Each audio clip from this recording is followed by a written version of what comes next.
அதுக்குள்ள டேலி பண்ணிட்டீங்களா? என்ன சார் இதெல்லாம்? ஒரு பொண்ணுக்கு இப்படிதான் லெட்டர் எழுதுவீங்களா? லெட்டரா? நான் எதுவும் எழுதலையே. போய் சொல்லாதீங்க சார்.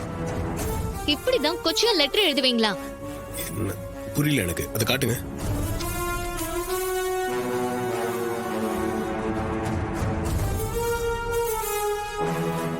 ஏங்க, இந்த லெட்டர் நான் எழுதலங்க.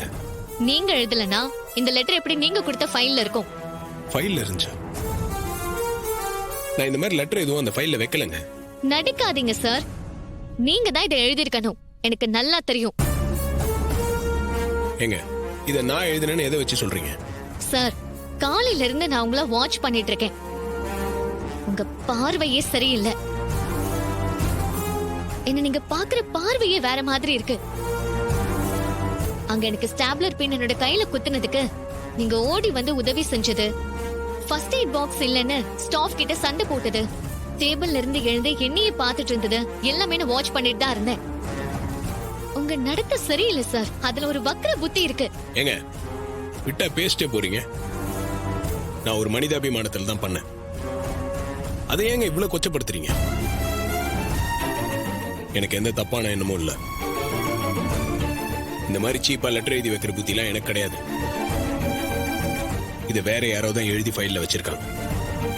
இதை நான் தான் எழுதிருப்பேன். நீங்க தப்பா புரிஞ்சிட்டு இருக்கீங்க. நான் உங்களை சரியா தான் புரிஞ்சு வச்சிருக்கேன். பொண்ணுங்களை எப்போ போதை பொருளா பாக்காதீங்க. ஒரு இடத்துக்கு வேலைக்கு வந்தா இப்படிதான் அசிங்கமா நடந்துப்பீங்களா? எங்களுக்கும் மரியாதை, சுய கௌரவம் எல்லாம் இருக்கு.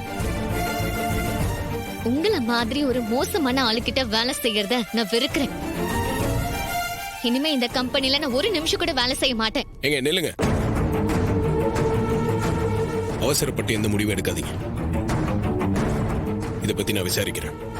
எழுதினது யாரு நான் கண்டுபிடிக்கிறேன். கொஞ்சம் பொறுமையா இருங்க. நீங்களே எழுதிட்டு நல்லவ மாதிரி நடிக்கிறீங்களா? இது எழுதினது நீங்க தான். அதுல எனக்கு எந்த டவுட்டும் இல்ல. நான் வரேன். Good bye. ஏங்க